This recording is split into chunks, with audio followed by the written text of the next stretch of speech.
let's try this one. From Motor Peer 2704, I'm really struggling to cope. I was going to post this last week when I had found out to seek advice, but I told myself to wait a week and to see if I feel better, and if I don't, then post this. Well, here I am. And I want to say right there that that is very, very smart.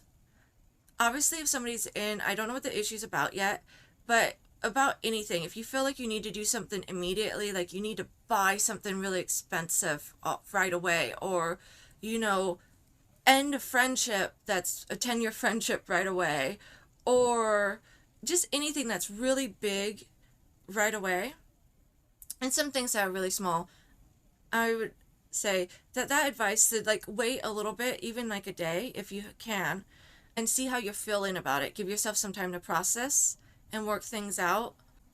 Might save you some trouble in the future. So I want to commend the OP for doing that, because that is very good, healthy behavior right there. So they go on to say, I'll keep a long story short. My fiancé, who I've known for 5 years, engaged for a year, has been cheating on me with my ex best friend for nearly a year. He reached out to her when we were going through a rough patch, and they've been seeing each other since. Like what? He told her that we had split up. I don't believe him, but I highly doubt she would have cared anyway. He sat me down last week and told me the truth because he couldn't continue with the lie, and he only really always wanted me and no one else. I would have never seen this coming in a million years. The betrayal and the pain run so deep. I've ended it with him. The past week I've been doing what I can do to deal with and also numb the pain. Sometimes I will be hysterically crying. Sometimes I'll be calm. I feel so insecure, humiliated, and just done with everything. The thought of them messaging and calling each other, getting ready to see each other, laughing with each other, him driving to see her and picking her up and taking her out, them kissing and being intimate, I could vomit. I have 1,000 emotions running through my mind every single second. I don't want to be around my friends or my family because of how down I am every second of every day. I thought I'd feel better, but as the days go on, I feel worse. I feel like I'm in a nightmare and I can't wake up. I don't think I can deal with all these emotions anymore, all this pain. It just hurts so much. I don't know what to do or how to deal with anything. I'm going crazy, questioning everything, questioning his words, actions, my worth, etc. I don't know, man. I have no words. That's a tough place to be. Now, for the OP, it clearly seems that this is a monogamous relationship because what the boyfriend did is called cheating. I want to make it clear that I am not monogamous. I am polyamorous and I am in an open relationship, but I have worked with many people who are monogamous, who have monogamous relationships, and I respect those relationships and all relationship agreements. And so, to anybody who's watching now or in the future, I also want to say that everything I'm going to say to this OP is specifically about this case of a breach in relationship agreements for a person who is monogamous in an agreed upon monogamous relationship, and not a judgment on anyone's orientations or lifestyles that are totally legitimate. First of all, this is a major breach of trust. And it's, I would say, even more so than a typical relationship agreement break, because it involves a partner and somebody that used to be close to the OP, her ex-friend. And it went on for a long time. So there's two components. Somebody that they used to be close to, but is no longer in their life, which is an act in and of itself of a betrayal. And then there is the duration that it went on, and the fact that the OP seems to have no idea that this was happening for the duration. And that I've seen with a lot of these questions both here and like in person from people, is how did I not know that this was happening? How did I not see this?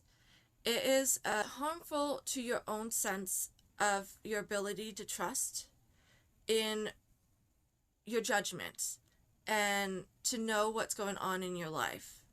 So there's the component of it being hurtful in and of itself, and then there's the component of it hurting your ability to trust, and that can affect your ability to engage later on in other relationships going forward, causing trust issues. So there's a lot of levels to it. I think that while some relationships can recover from a relationship agreement, like cheating being broken, I would say that it's very difficult and it takes a lot of work. And if you know that you can't do that, then doing what the OP did, getting out of the relationship, is the correct thing. I'm not going to focus on why the boyfriend cheated, because we don't have that information. And what's important is the OP is coming for advice, and I think focusing on their experience is what the space is for right now. But I will say that a lot of things can be complicated. We're just not going to judge that right now. So the reality is this person was hurt deeply by what their partner did. And I think one of the reasons that they're feeling so emotionally escalated is maybe they're not getting answers that they need, or some kind of closure, which is hard to get closure that soon to something happening. But they've kind of separated themselves a little bit from friends and family. And they're just really in it right now with their emotions, which can be really difficult. I also understandable. I'm somebody who I like to go by myself sometimes when I'm very upset for a while before I go and reach out to other people. And if I can't get control over my emotions, that can feel a little embarrassing. But it's totally normal to be upset during a situation like this. My advice to the OP and to any of you who go through a distressing experience in life where you feel like you don't want to go to your friends or family, I would say if it's really to the point where you don't know what to do, then you need to find other resources to connect with. And it could be as simple as finding an online community like here, somebody who can give a trusted advice, and that could be a peer-to-peer kind of person, that could be a coaching kind of thing. And there are coaching avenues that are free. Usually those have to do with religion spaces or recovery spaces, but there are things available. Then there's more serious help. There's also hotlines that are really good, and I would like to take a moment to say that if ever there's a time in anybody's life where you feel like you truly, truly don't know what to do, and you are so distressed that you might ever do self-harm or anything like that, don't worry about whether or not you would actually follow through. That's the time to reach out to a hotline for immediate care, and also to friends, family, anyone, to even if they don't know what's going on, just have them spend some time with you so that you're not alone and you could have time to process that in a way that's safe. So I just want to really encourage everyone to take care of themselves and their own well-being. I am not a counselor, but I do still have my license to do skills training, and like I said, I worked in mental health for many years, but I also have my own history with mental health issues, and I know how serious and distressing some emotional situations can be, and that it's really not up to other people to decide for you how you're feeling about something. You feel what you feel. You feel what you feel, and that's a valid thing. And so you have to deal with what you're feeling. And so if you're ever in a space where like you can't regulate the intensity of feelings, then you really need to reach out to somebody. And if you run into if the person you reach out to doesn't do the trick, reach out to someone else. Like, and that's really tricky, because a lot of times you reach out to one person and they don't help, or maybe they don't listen, and you're like, I don't want to do that again. But at the end of the day, you matter, and this OP matters. And when we're going through hard times, we have to be there for ourselves, and sometimes that means pushing through whatever discomfort we have until we get what we need to be okay. I am going to see what some other people have said about this, and then I might say a couple more things. But let's see, we have one commenter saying, "This will pass. It's cliche, but many truths in life are. Focus on moving forward. Years from now, you'll be in love again and amazed that you were this low over this dude at one time." And it is true. What this user is telling OP is probably true. But that doesn't mean that they actually get over it. And that's okay, as long as it's not impacting your life in a negative way. I think it's okay to have emotional reactions to things that have happened in the past. Some people can't help it. So, for instance, I'm neurospicy, and I think the autism part makes it hard for me to let go of things. And so I have to find ways to deal with things. So I've had friends that aren't friends anymore that I still get sad about, even though many years have gone, and I realize that I'm in a better place. I have better friends, that it worked out in the end. But there's still an element of sadness there. And I think some people, there could be other reasons besides being neurodivergent, why like it might be difficult to just fully move on completely and be like, not a big deal. But I do think that you're in it until you're not is another piece of a way of saying it too, because it will get better, and that's supported by actual psychological studies, that the way that we feel when we're feeling it feels like it'll go on a lot longer than it actually does. It's backed up by studies, I promise. And so that's good news for us.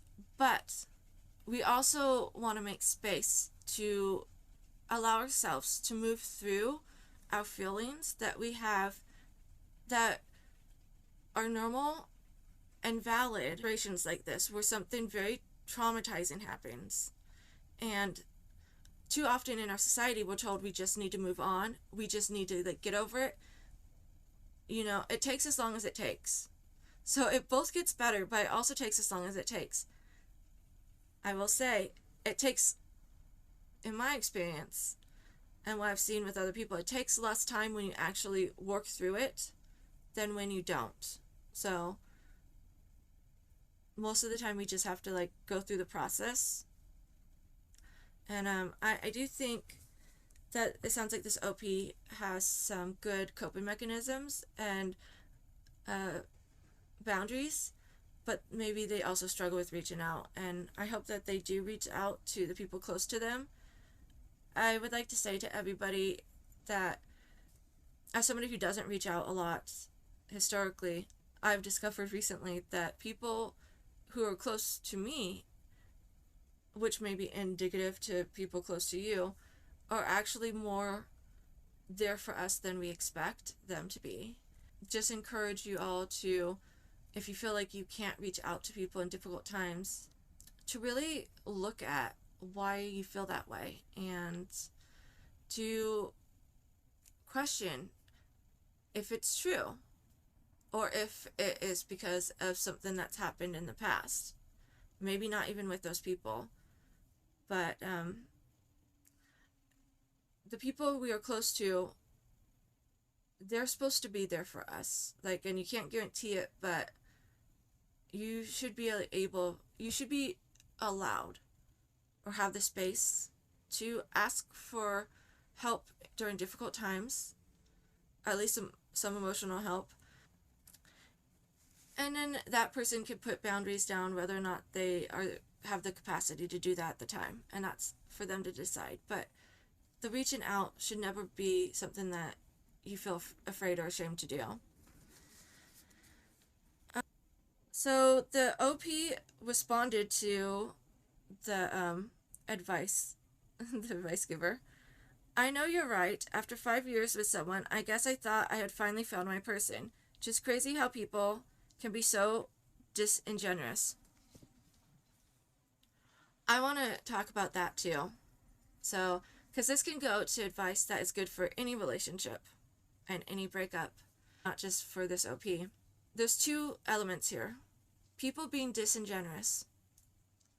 This is a particularly difficult one for a lot of people who have neurodivergent things like autism, is this feeling that people aren't generous. It also is something that a lot of people with trauma have trouble with, feeling that we live in a world where people are disingenuous. I want to say that there are genuine people out there, and that also sometimes people might behave in ways that aren't completely perfect, and that still doesn't change that maybe the majority of things were valid and true. In this case, there was a long period of time where things were not being honest in the relationship. It's easy for some of us to, when we have these experiences, to kind of go into ourselves and to like put walls up. And that could really limit the type of wonderful connections we're able to have in the future.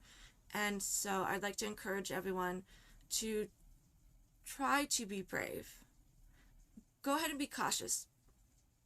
Be as cautious as you feel you need to be, but also try to be brave and not allow the experience you had with some people to dictate the potential experiences you can have with other people. On the other side, there is the concept of finding your person or your people.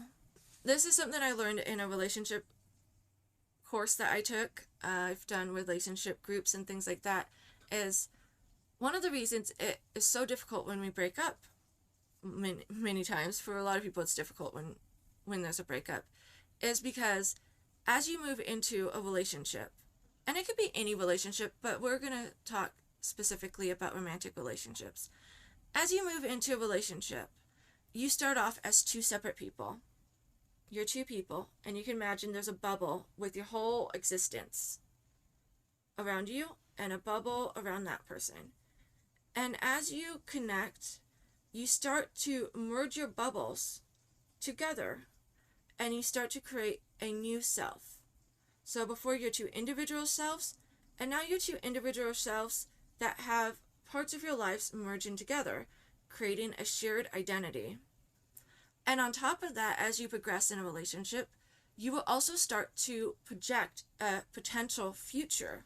So there will be a concept of who you might become. And that's what she's really talking about here, I think, is I thought I found my person. And there's a lot of expectation on that.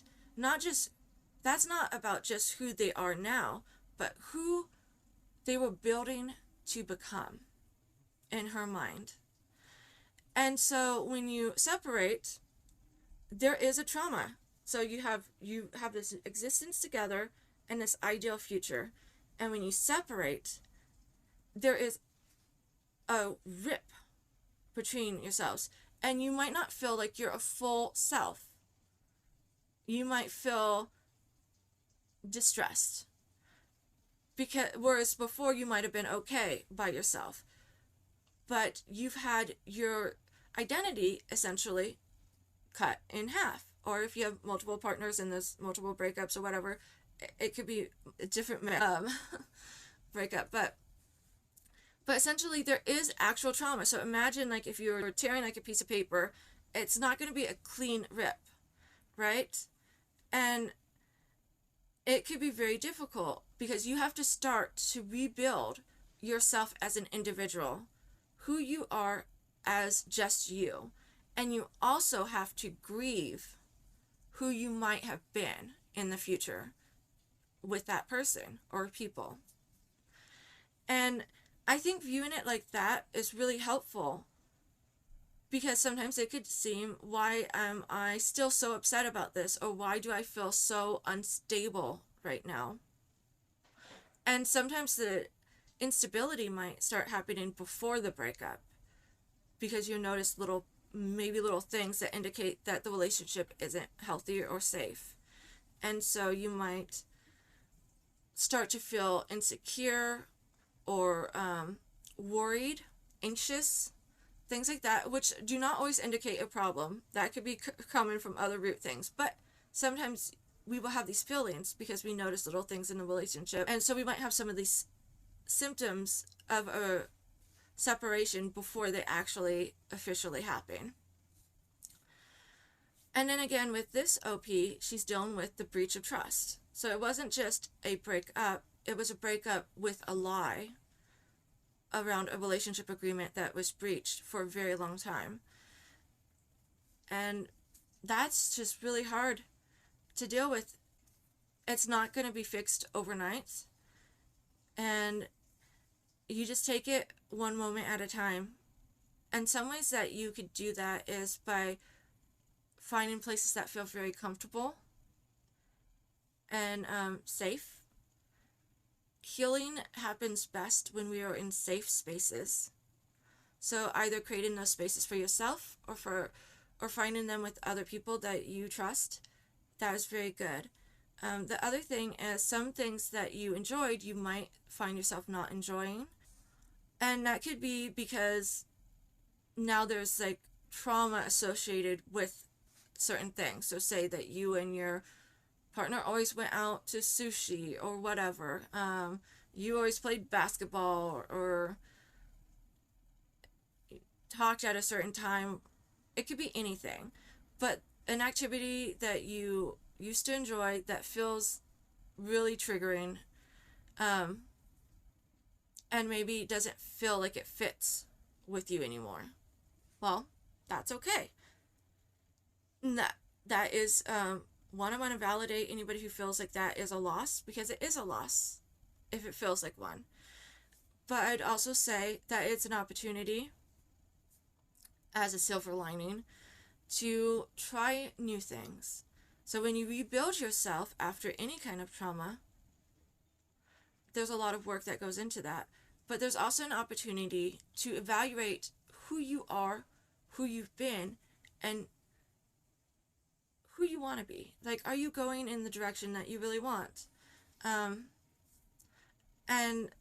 that could be kind of liberating. So while I would never say that this kind of situation is just totally okay, like, if you've been hurt, I empathize, like I do, and I will never say that some trauma that you've experienced was okay.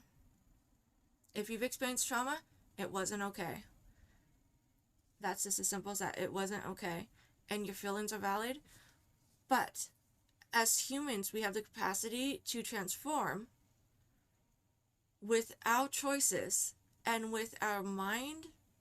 If you believe in souls, our soul, to create new narratives for ourselves. And in these moments of often change come a catalyst, if we decide to use it, of deciding who I want to be, what do I want to do. And that could be anything. It could be a loss of job, it could be any kind of loss, any kind of change, you name it. Say you are no longer able to play piano and you loved playing piano. That's terrible. But maybe you start doing something else, or you decide to try something you've never tried before. And that is a sign of strength. I think that a lot of people have in them is a capacity to bounce back. To me, strength isn't in never being upset, never being afraid, never being angry. Those are just emotions that everybody has that are healthy to have, especially when you have situations that are hurtful or scary or difficult. what's important is what we choose to do. And I also want to say that what we're able to do is often predicated on what we have available to us, what supports we have, what other past things we've experienced, even. And so I trust that all of you who see this are doing your best. It is totally valid and normal to have ebbs and flows in things. I think I hope the OP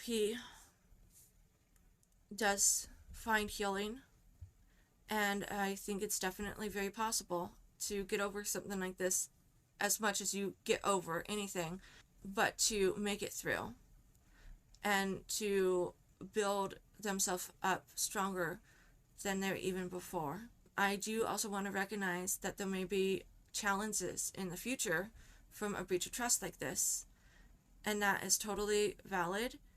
And I think it's normal to, when we've been hurt, to need a little bit more reassurance. And that's something that I would also encourage all of you lovelies to do for the people in your lives, is if they've experienced a trauma of some kind in their life and they seem like they need a little bit of reassurance about things, just, it doesn't cost much. Just give the reassurance. It's usually not about you. If it's an all the time thing, then that's something to look into, like dealing with. But if it's just occasional, I think we all like to be reassured that the people in our lives are safe, that we're safe with them, that we're loved, and that everything is okay. And I want to thank everyone who's here right now. If you decide you have a question, go ahead and put it forth. If you have a comment, go ahead.